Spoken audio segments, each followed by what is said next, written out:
with you. I didn't ask your opinion on it. You jumped into it. But I don't care. How old were you when you first started hustling? I wasn't hustling, man. I was a school guy, man. Going to. Do you like He can't save you, right? In the real world. That guy right there. He can't save you in the real world.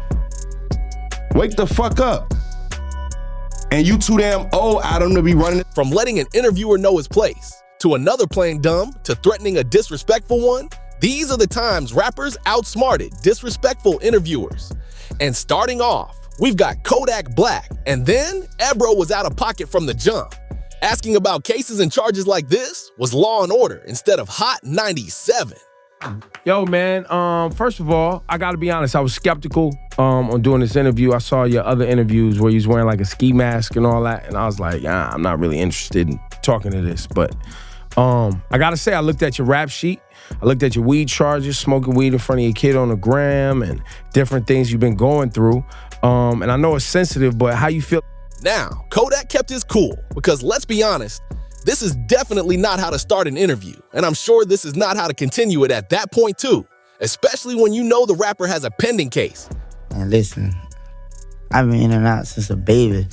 Really? Yeah. How old were you the first time? 14. Yeah. When you look at all the stuff that you got on your rap sheet, right? Everything that you've been charged with, how much do you take accountability for? How much was it your circumstances, right? Because a lot of things happen with people where they come from. I mean, shit, when you look at me, you won't even, think. Cause I be walking around smiling like, fuck it. I see you laughing. You always. That's laughing. kind of the view we always see is smiling and laughing. Yo, so, ain't nothing worse than death, you know what I'm talking about? And I can already accept that. Seeing that all his slick baits aren't working, Ebro immediately asked about Kodak's music and fans. Now when Bodak Yellow blew up, because that's what, 3 years later. Yeah. Bodak Yellow blew up 3 years later, and you own parts of that record too, right? Of course. If you don't know Ebro, then you should know that at this moment, he is just trying to get Kodak's guards down so he can set the rapper up with them little gotcha questions. This time, Kodak's pending sexual assault case. Look, man, at this point, it's a pleasure to meet you, man.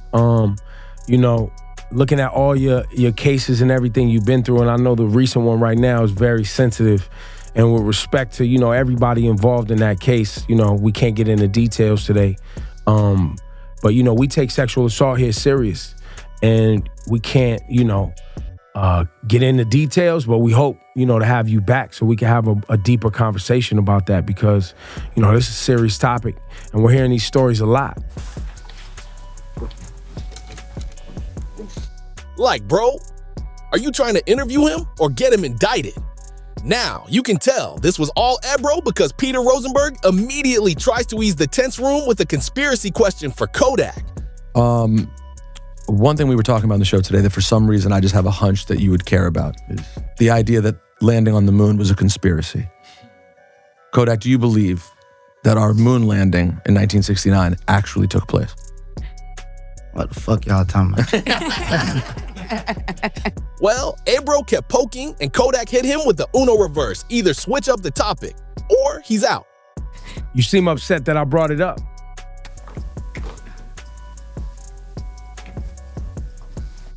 I feel like sometimes when niggas be going through shit, y'all be entertained by bullshit. You know what I'm talking about? Mm-hmm. So it's change the subject. I'm finna walk. Ebro called Kodak's bluff and the rapper stood on his word. We'll change which subject? Just whatever. They tried to change the subject. They was talking about the moon landing. That's bullshit too. So talk about something else. Well, I was saying, I think... We don't have to talk about nothing else. We could be done right here. All right, I'm going. Say less. That's a bummer. I don't know. You won't tell me what to talk about on my show. Ebro thought he could play chess with Kodak, but the rapper came with the checkmate. Kanye West, another rapper to walk out of an interview after an interviewer tried to be slick, is Kanye West. Not surprising, right? I mean, Kanye has said and done some wild stuff, but when Tim Pool tried to play him on his podcast, Yes snapped right back. Back in 2022, he pulled up on Tim Pool's podcast, talking about how he was blackballed by the industry and that he was a victim of the Jews. freedom of speech. And that's what makes me the only American that we know that really deserves to run the country. Because everyone else, your boy DeSantis, Trump, whoever they raise in a petri dish over on the Democrat side is going. Now, whether you agree with Ye or not, you can't cut the man off mid-sentence, especially when you are not about to make the conversation all about yourself. Well, not one to be disrespected. Kanye shut that down real quick. Like, Here's what I was trying to get to. You went right into the anti-Semite thing. I think it's something that should be talked about. But if you start bringing this up, you're going to ask my opinion on it. I'm going to disagree with you. I didn't ask your opinion on it. You jumped into it. But I don't care about your opinion. I like your opinion on how we win an election, but I don't care about anybody's opinion, bro. They tried to put me in jail. They blocked $2 billion. Kanye went on about the Jews trying to ruin him and everything he has built. Be used, and right now it's like you're not gonna take if we can't, you're not gonna take my pain away, right? The Jewish people say it's the Holocaust, this happened, and you can't say anything about it. We can't take their pain away. No one's gonna denounce the fact that they tried to lock me up. That's what because every time I'm just holding stride, and it's like I thought I was more Malcolm X, but I find out I'm more MLK because as I'm getting hosed down every day by the press and financially, I'm just standing there. And when I found out that they tried to put me in jail, it was like a dog was biting my arm, and I almost shed it. He just went on a rant saying these people did this to me, and Tim Cool avoided acknowledging them. And this did nothing but piss Kanye off. Yeah, I think they've been extremely unfair to you. Who was they though? We can't say who they is, can we? I'm not using I don't use the word as the way I guess you guys use. I'm talking. It is about them though, isn't it? I mean, because because when you think about it, consider it. In 2018, what do you mean it's not? What do I mean? Like, okay, so how about? Are you leaving? Are you referring to the press? He's gone. Pee Wee Long Way. Y'all knew this list wasn't complete without Vlad. DJ Vlad is basically the FBI in a fitted cap. Dude got rappers incriminating themselves on camera like it's a talent show. But Pee Wee Longway, he wasn't going for it. So, back in 2017, DJ Vlad sat rapper Pee Wee Longway down on the Vlad couch. All right, here we go. Pee Wee Longway, welcome to Vlad TV. Hey man, what's happening, Vlad? I mean, we got one of the hottest dudes in Atlanta right now. Congrats on everything. It is what it is. Now, when Vlad wants to be slick, he would try to get his guests comfortable. And that's what he did when he started praising the rapper about taking music seriously. Like, it doesn't sound like you just jumped into it and you just bullshit. It sounds like you really have been taking it seriously for a while. I mean, shit, I have been putting my all into it since people started taking a liking into it. But, I did just start. You know what I'm saying? I am fresh to it. I mean, you've been, 4 or 5 years, rapping? Yeah. Strong. Sounds like it's been longer, man. Congrats. Later on, he was asking about the rapper's upbringing. But if you know Vlad, these are all set up questions for his real question, which was?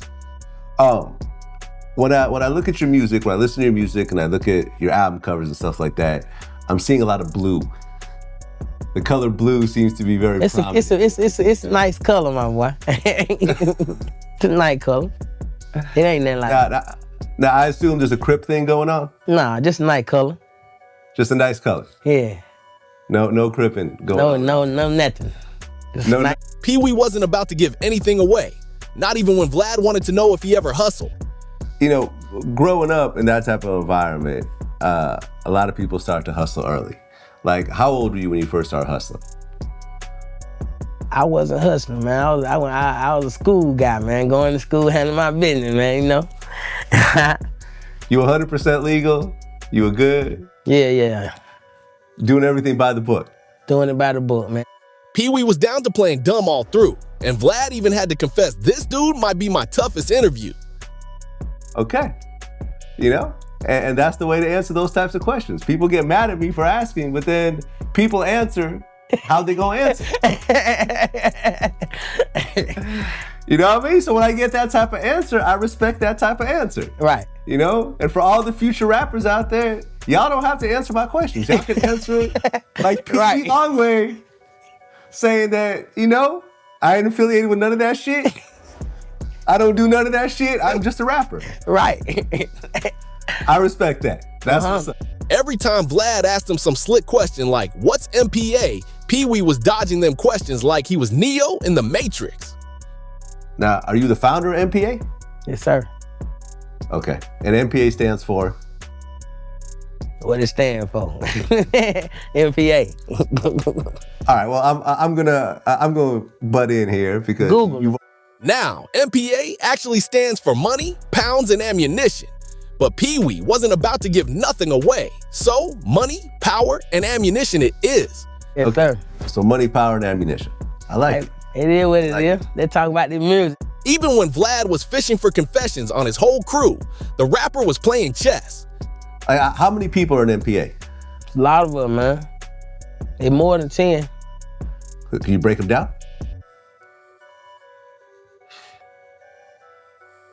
It's a lot of them, man. It's a lot, man. I don't want a piece. Now, so far, Vlad's been slick with his question, and now he was frustrated and decided to ask a more obvious, incriminating question. I was watching a Noisy special with you, with Vice. And there was one part in particular that everyone was talking about.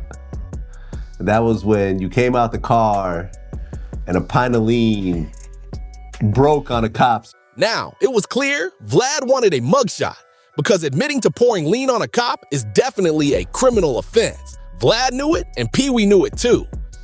Now, what the hell you got going on? We on Vlad TV, man. We talking about Vlad, man. Next time I ride around with you, man, I'm sticking out that one pop out the car when I'm jump out the car with you, man. See, let me see you even wrote a song about it. Well, Pee Wee has been playing dumb since, and he wasn't about to admit to nothing. You think he did? What song that was? It was on Mr. Blue Benjamin. You said busting a whole pint on their feet.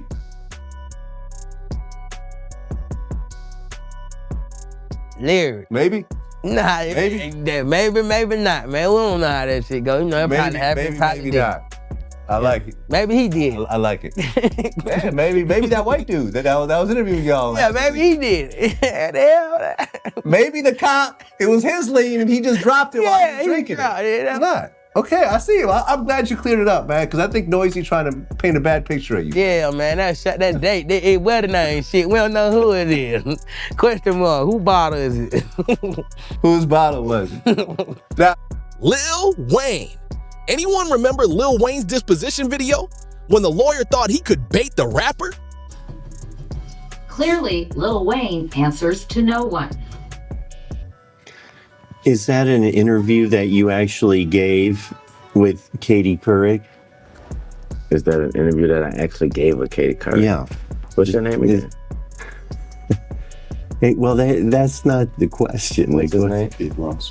Huh? Pete Ross. Pete Ross. Yes, that's a stupid ass question. You just saw me on there giving an interview with her. This was in 2012 when Tunichi was suing Quincy Jones III for using his music in the 2009 Wayne documentary, Thaw Carter. During the deposition, the lawyer asked Wayne an obvious question, asking him if he had performed at the Virgin Mobile Music Fest. But the rapper didn't give him the answer he wanted. Did you perform at the Virgin Mobile Music Fest in 2008 with Kanye West? I don't know, but I know I did perform at this badass bitch birthday party recently. She was crazy. The whole deposition was just dumb answers for dumb questions because Lil Wayne wasn't about to let some lawyer corner him with dumb questions. Yes. Have you ever hired a photographer to photograph an event? Have I ever hired a photographer to photograph an event? Sorry, sir, no, I'm a superstar. People hire them themselves to photograph me. We don't hire them. At this point in his career, Lil Wayne had been in the game too long. His brain was already moving smoother than his flow, and this lawyer wasn't about to set him up. Do you recall that any criminal actions were pending against you at the end of 2008? I don't recall any. Do you recall being at all concerned about any criminal actions that may have been pending against you at the end of 2008? I don't recall. Do you recall that in the summer of 2007, you were arrested in New York City following a performance at the Beacon Theater? I don't. The whole interview was just Tunechi flipping the script on the lawyer. Like this time when the lawyer asked him how he would describe his image in the media. How would you describe your image in the media? How would I describe my image in the media? Yes. I wouldn't describe it. Well, how would you describe it if you had to? I don't have to. Well, what image are you portraying in the media? I don't portray anything. I am who I am, and you guys portray what you get. No, who are you? Who is the real? I am Dwayne Michael Carter Jr. Okay. Do you like to portray yourself as? I just answered that and said that I don't like to portray my. At some point, the lawyer couldn't handle Lil Wayne interrupting him and went off on the rapper, but that soon turned out to be a mistake for him. You have to wait till I'm done with the question. I don't have to wait to anything, honestly. I mean, this guy right here may tell me that I have to wait, but personally, I don't have to do nothing. Go ahead, ask the question. Thank you, Your Honor. Do you like He can't save you, right? In the real world. That guy right there, he can't save you in the real world. I tell you what, telling the lawyer that the judge can't save him in the real world was gangster. And you can see that the lawyer quickly realizes that this is not someone to play with. What does that mean? I don't have to elaborate. That's your next question. Is that a threat against No, us? Mr. Moss, can you just ask your next question, please?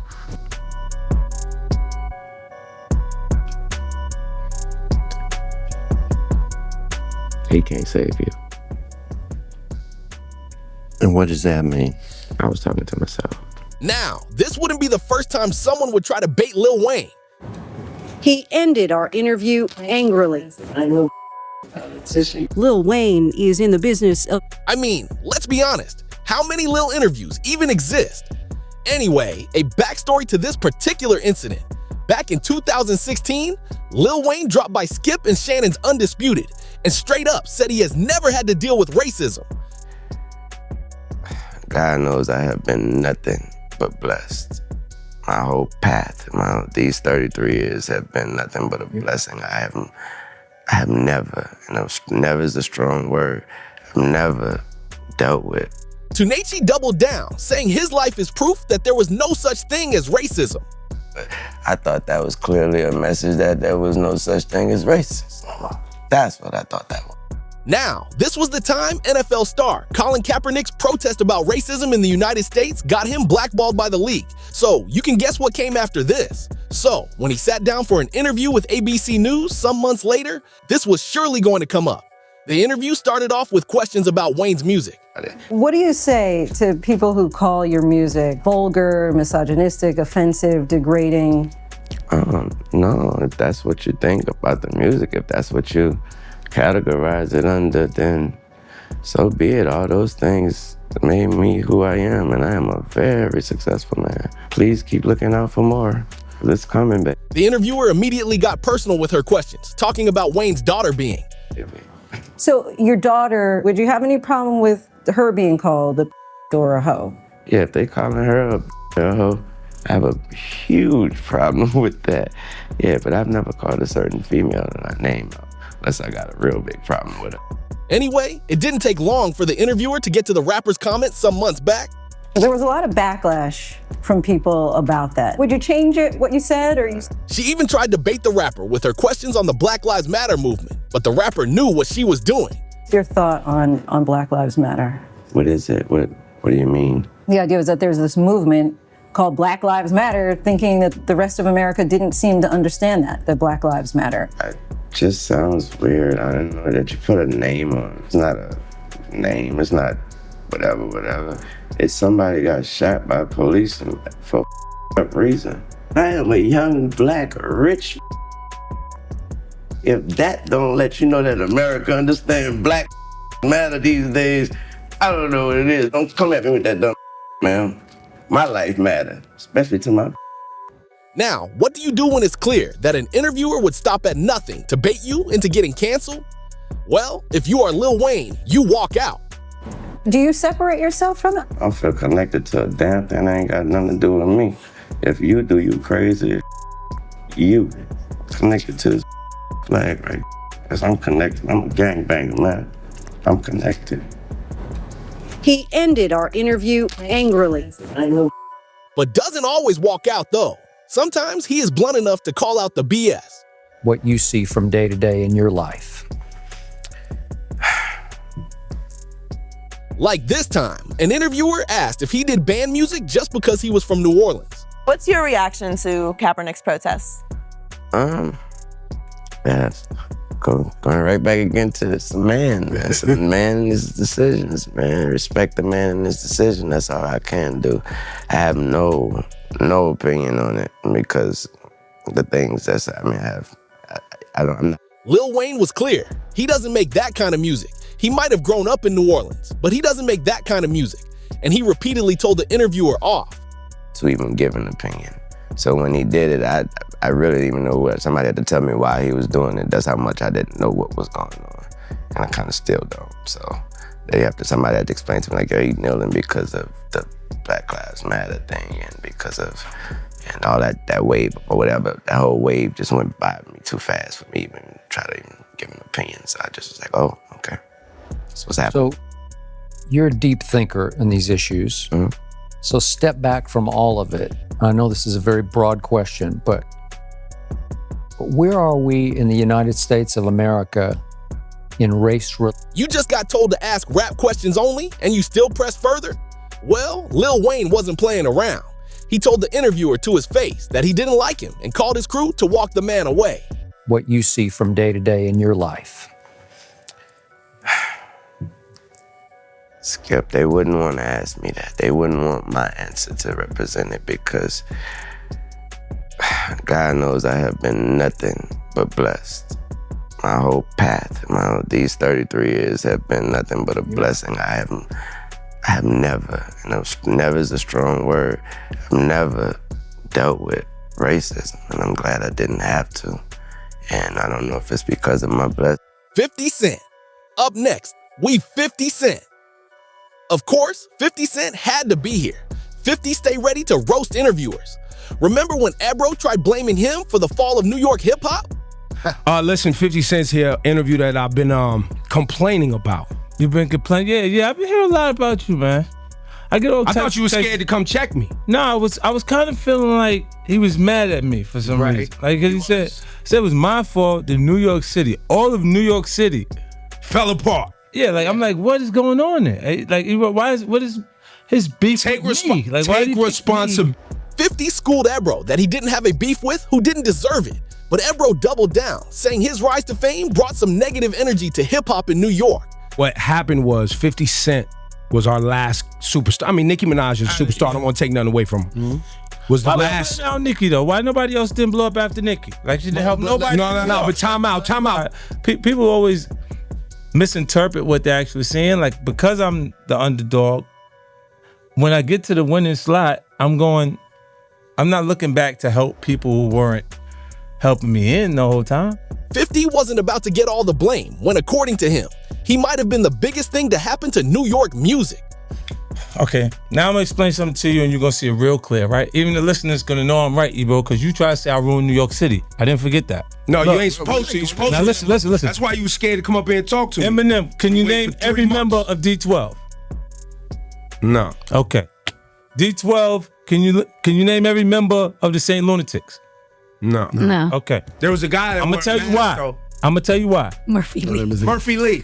I'm gonna tell you why you can't name them. It's because they all had to wait to after the second cycle, right, of their leader.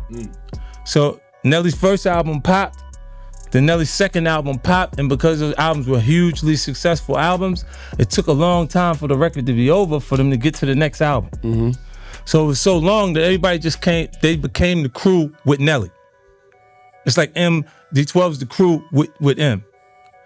G-Unit, the first record came out, boom. I forced the G-Unit album to come out. True. Interscope didn't want the G-Unit album. They wanted the next 50 Cent record. He just sold 13 million records. Right. So I forced that record to come out. It caused Lloyd Banks to sell 3 million records off of the momentum following right off of that. Buck, 1.8 million records. Then Ye like 800 something thousand because he couldn't even travel. On parole from the house, he did 800,000 pieces. Then you go, Game comes 5 million records. the West Coast hadn't had anything out since Snoop Dogg was like 6-7 years. Right. So they supported it in a big way, and you got 5 million records out of that. And then it's like, okay, now we got. Fast forward to 3 years, and Ebro was still on his BS about 50 Cent being the reason New York music fell off. In 2017, 50 Cent dropped by Hot 97 to promote his new BET show, 50 Central. Is he brought in the morning, Beautiful Laura Styles, Rosenberg, and 50 Cent? That's touchdown. Back in the main building of Hot 97. I can't believe it. How did you feel walking in? I felt weird. I felt like. This was the first time in almost a decade that the rapper was in the main building of the show. And in his first interview there in many years, the crew brought up Jay-Z's 444 album. Were you happy about Jay's last album? Did you like how it sounded? I thought it was too smart. Yeah, you said that. You said it was like it didn't connect. But here's the question: why, at Hove's point in his career, why does he need to be consumed by young people? No, like if they don't like it, he doesn't need to do. That's where you went wrong. Need. He doesn't need it. He doesn't need to do anything. It's something additional, and it's, for him to get back into his own. You think that goes away? Like, it doesn't go away. The competitive part of the line that he said with the Future line. Why did he say that? Well, put money to the ear. We don't call that money. Tell you how your son playing. No, the other one, your future. Oh yeah. Your son playing football with your stepdad in the future, whatever. That line was. Why? I think it was a learn. 50 had his reservations about the album, but his biggest reservation was Ebro's bias towards Jay-Z's subtle shots on the album. He called them out and had time for Ebro in particular, since he has always claimed 50 killed hip-hop. It was a parental learning There's no moment. reason. There was no reason to do that. Well, so what was the reason? It's just the competitive side of hip-hop. To be in right now. And he threw the shot, just to throw the shot, because he's going to wait. They're going to respond to this. It's trolling. Right. It's like, look, you don't really want to say what it is because of how he perceives Jay. He wants to This me? Jay, it's trolling. Could someone please bring us past the Grey Poupon? Where's the caviar? Now, you want to tell us exactly, man, what you see in that face, man. You know what it is. No, I thought He'll blame me for New York City hip-hop. I know. Talk about everything. It is your fault. He was the program director. No, he did not play their music. No, I supported this is who you. they should be looking I supported for. you. It always comes back here. It's your fault. And then you threatened to have me beat up. And I was like, so what, nigga? It's what it is. You fuck up. Because I'm like, look, how you going to mess it up and then say I did? I know you played a party, bro. That's what he's saying. That's what he did. He's full of shit. He go, look, the program, all of the artists that made records during that time span, you mean to tell me they didn't play because my records were good? No, a lot of them. They didn't play. There was actually a lot. Ebro was trying to rope 50 into the very reason New York hip-hop declined real bad. But 50 was having none of that. But you said, look, the New York City hip-hop died. I didn't shoot it. No, you did it. No, because you pulled nobody else can. You pulled it apart. You had everybody beefing with you. Anybody did a record with Joe or Ja was beefing with you. No, listen. And you pulled it apart. At a time when we could have had unity and everybody came, the marquee artists, could not the new artists, the marquee artists did not want to work together. Check this out. Listen, look. We could not have had unity at that point. See, because we had real issues going on. Things are different in that time span. So what happens is, because Ja and them was successful first, people had already developed their relationships and had their look, Angie, I would watch her when we interview, and she would be uncomfortable. They played Monopoly together and stuff like that. I knew all of it. Do you understand? Like, I look and I'm like, I like Angie. She never did nothing to me in my career, but I know that they have the relationship, and I'm going, it was cool. Every time we spoke, I look and go, and she loves Jay-Z. But Ebro aside, 50 Cent is generally not just a fan of interviewers being slick. Like anyone remembers the time he dropped by Complex to promote his new show, For Life. And the show host, Speedy Mormon, was more interested in his beef with French Montana. For sure. 50, I guess I'll get you out on this. It seems as though it all started with playful banter. It still seems that way to me, but what's up with French? Are you guys cool? Are you not cool? I don't really have interest in it. Like, that's not... 50 Cent politely curved that question, preferring to stay on topic instead, since he was there for something else. But Speedy Mormon pressed again. This time, asking if 50 recently got violent at French Montana. There was rumors that you snuffed him in a club in Miami or something. Is there any truth to any of that? No. Again, 50 Cent politely answered, but Speedy Mormon, assuming that the rapper could have been violent in the first instance, pissed 50 Cent. Would I do a thing like that? I don't know, I wouldn't put it past you. Why would you think that way? Would you think Will Smith would do that? I would not can't think believe you would say these things about me. I'm not saying them about you. The internet said these things. Would you? I think this guy right here would assault French Montana. But this other guy. Not me, no. You kidding me? Okay, word. You are not about to play a fast one on 50 here, Mormon, Nicki Minaj, Nicki and Joe Budden interview. What could possibly happen? Nick. That's what your mother raised you to? Your mother raised you. Your mother raised, taste of your own motherfucking medicine. Well, a backstory to Nicki cussing out Joe here was that it all started during the Nicki and Cardi beef. Nicki sub-dissed Cardi on a song they were both on with the Migos, and Joe came for Nicki Minaj. I mean, for a sub-diss, a rapper like Joe would see it right away. Or maybe he was imagining things, because Nicki Minaj immediately put out some tweets, putting Joe on a blast for pitting two female rappers against each other, before explaining her side of the story. And Joe still clowned her for it. Nikki, you had to do it. Nicki, go ahead. Just shut the fuck up. Just stop. Who the fuck believes that? Nicki, your brand is huge and you're a fucking huge superstar brand-wise, but you need that record and you need that look. You do. So what you was gonna say, no? Of course you were clearing it. And if you weren't gonna clear it, if you were not gonna clear it, then when were you putting your Uzi record out? The record that Uzi did that your desperate ass hopped on immediately without being requested to be there and then sent to Atlantic for them to clear as they're trying to break their brand new Woman Act. A year later, when Joe was still running his mouth about Nicki, this time even telling the world that Nicki was on drugs. While you do that, let's all try to guess the drugs that Nicki Minaj is on. I would like to know. She might be the plug. We've all done a lot of drugs, so we can get to the bottom of this pretty quickly. Somebody should watch her usage. And who's filming her while usage is happening. Yeah, you shouldn't film yourself high. Nicki Minaj is 100%. Now, from a former rapper to a rapper, this was a one-sided attack at this point. At least, that was what it was until Nicki Minaj invited Joe to her radio. It's fine. What the fuck you won't do is disrespect me like I'm stupid. Because you know how intelligent and powerful I am, like you said, right? I'm so powerful, right, Joe? Or because my mother raised me properly. Oh, so your mother raised you to accuse people of being on drugs when you've never met them a day in your life? I've never met you. When last time you saw me? Have I never met you is what I asked you. When was the last time you saw me? You is what I asked you. When we was recording in Web Studio? Oh, what do you know? I met you. Holy shit.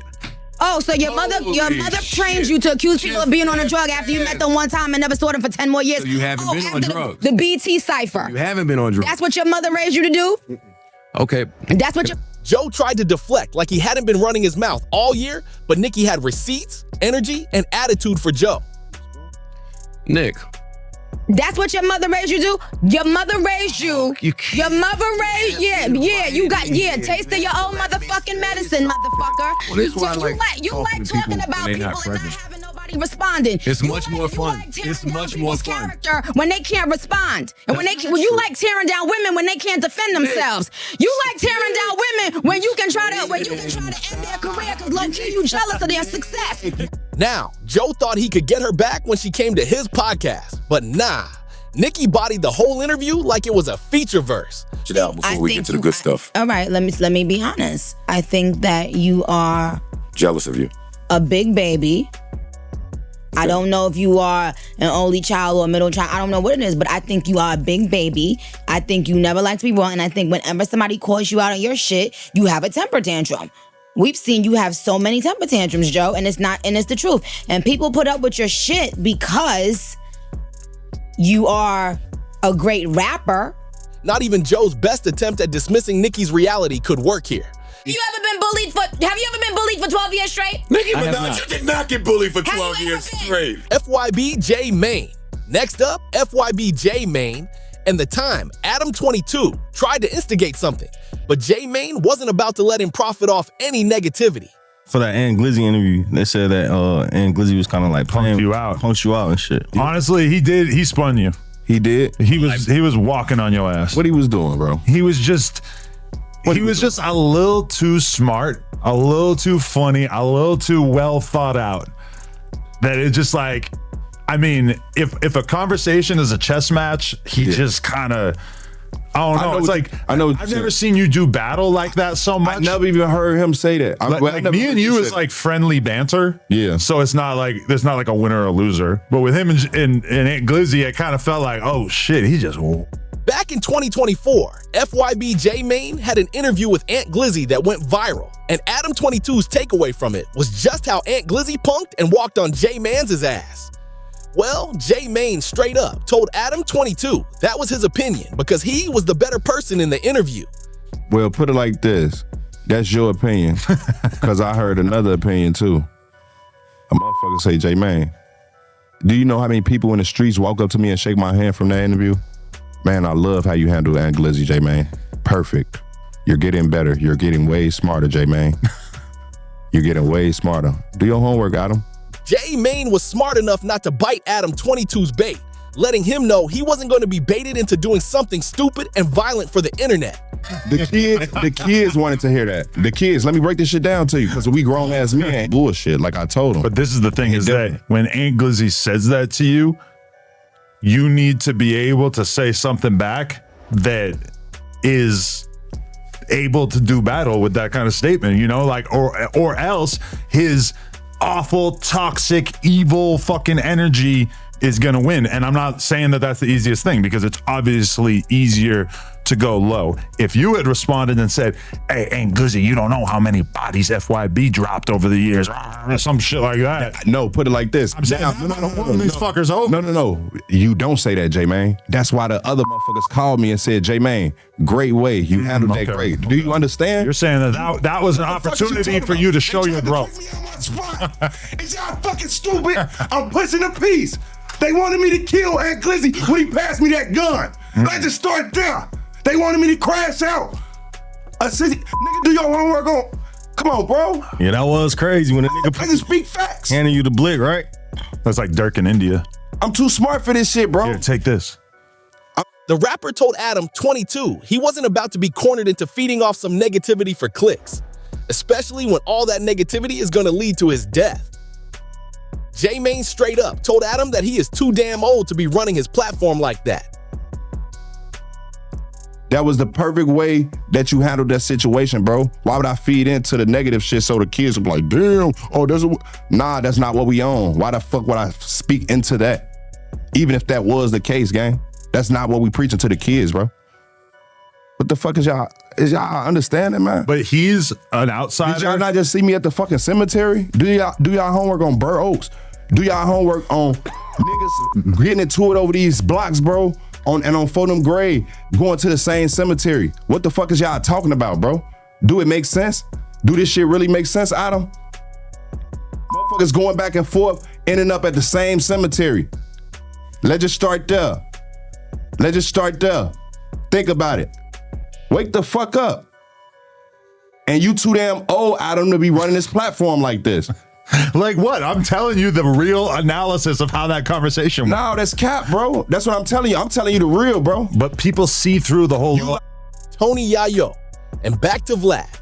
Because of course, Vlad gon' Vlad. Oh man, I love Vlad. That was the same. You get a lot of threats lately though. A lot of people on your ass. What do you mean? Who? Who's on my ass right now? I see you got new security though. I like you got the suit on. Y'all better be careful. Starting the interview, Yayo called Vlad out for the BTB Savage interview. In case you don't know, BTB Savage came on the show just after surviving a home invasion and boasted about killing one of them on the show. Unfortunately, just 4 days after his interview, he was shot dead. So Tony Yayo checked Vlad about it. Anyway, the two got talking about violent beef in the industry when Vlad tried to drag Yayo into his beef with Troy Ave. I've been saying this. Troy's a chump and he got his man killed. Flat out. Flat out. And I'll say it. I'll say it. Because Troy had been pushing the line on people for months before that shit happened. For months before that shit happened. Remember the dude, I Love McConan? The gay rapper that was signed to OVO? McConan, up on a Tuesday? I remember he got pulled off the stage. Yeah, I remember that. By Banger. On behalf of Troy Ave. He got beat up on stage while performing with Ray Shremmerd because he had made a comment that he didn't like Troy Ave freestyling on his beat. And Troy Ave was like, oh, you come to New York, we're going to see you. That Tuesday dude was like, he was cool. He was like, no, wasn't that too. He wasn't like no gangster or nothing. Exactly. He just was like, a journalist who wrote a negative review of Troy Ave got beat up. Okay? But let's edit Troy Ave. I want to know. Listen, I'm going to say what I mean. I don't want to be. Some minutes later, Vlad mentioned YSL and YFN beef and tried dragging Yayo into it. But the rapper was way too smart for that. YSL, well, the YFN dudes, allegedly, the YFN dudes hog-tied one of the YSL guys. Yeah, he was hog-tied. Right. Yeah. But remember, YFN Lucci was like, I think he was stabbed or they tried to stab him. Like there's all types of wars that are going on right now. I said, man, I stay out of people's beefs. It's a terrible beef because, you know, that beef kind of makes shit hot. So, you know, free Thugger, you know what I mean, and free YFN. Now, trying to bait Yayo into getting involved in other people's problems didn't work. So Vlad starts to talk about E40 getting kicked out of a Sacramento Kings game. We were talking about sports. E40 just got kicked out of the Kings game. Did you see that? I mean, shout to E40, he a legend, but that's my man. Like, I was shocked. What do you expect? He wasn't at Golden State Stadium. He was away. No, he was in Sacramento. So that's how I looked at that. I'm like, he's arguing with Sacramento fans. Of course, they ganged up on him. You know, they said it was a white lady, so but I ain't gonna get into the racial thing again. It's a Karen thing. But you gotta think, to me, it was just forget the race thing when it comes to sports. People go crazy over sports anyway. I don't give a fuck what color you are, right? Yayo had a lot to say, and having a lot to say was perfect for Vlad because he soon mentioned 50 Cent. Back and forth, and shout to E40. He's like a super icon, legend of the Bay. Right. If they had a face of the Bay, you know him Too Mac Short. Dre. Yeah, Mac Too Dre. Short. Yep. Like, I know my hip hop. Like, there would be, the Bay will be theirs, and as well as more artists. But I know Mac Dre, E40, Too Short, and a couple of more artists, right? Well, there's way more. But he's such an icon that it's gonna make big news. Yeah. And I'm quite sure them people in Sacramento knew he was. 50 was at the game too. Oh, he was there. 50 was there on the floor. You know, he got his liquor there. Okay. In Sacramento Stadium, shout to him. Yeah. The Branson and the LaShem. And my man El Dorado was there. So I'm watching the game, I see them, I see E40, but you know, 50's, I guess he's on Sacramento side. Now, Yayo brought up 50, not Vlad. So Vlad tried to play a fast one on him, trying to talk about Ja Rule and 50 Cent. You talked about the Timberwolves. Wasn't there like a back and forth between Ja Rule and 50 Cent over like the whole Timberwolves? Yeah, 50 said, I think they was cursed or something like that. Yeah, something like that. Yeah. But he wasn't just asking random questions about Ja Rule and 50. He was talking about the beef and trying to bait Yayo into saying something he can't take back. If Ja Rule came forward and publicly said, listen, I want to apologize to 50 Cent and G-Unit over X, Y, and Z. I was young. You know, I mean, we were all wild. I want to, you know, we all have kids now. I want to put it behind us. I'm just going to take it back to the first. Shut the fuck up with that shit. We're going to take it back to shut the fuck up with that shit, Vlad, please. Okay, fine. I tried. Vlad always thinks he's slick, but Yayo showed him that loyalty runs deeper than clicks. When it came to that Ja Rule question, Yayo wasn't interested, and to even ask it was just mad disrespectful. I guess he thought rappers are just chains and beats. Well, he and the rest of the disrespectful interviewers had better understand that these rappers are also bars and brains. These rappers are 10 steps ahead, and if you come at them disrespectfully, best believe you're the one about to get embarrassed. So, which rapper had the best clapback? Which one handled it best? Drop your thoughts below, hit that like button, and stick around. Cause trust me, the next video, even messier.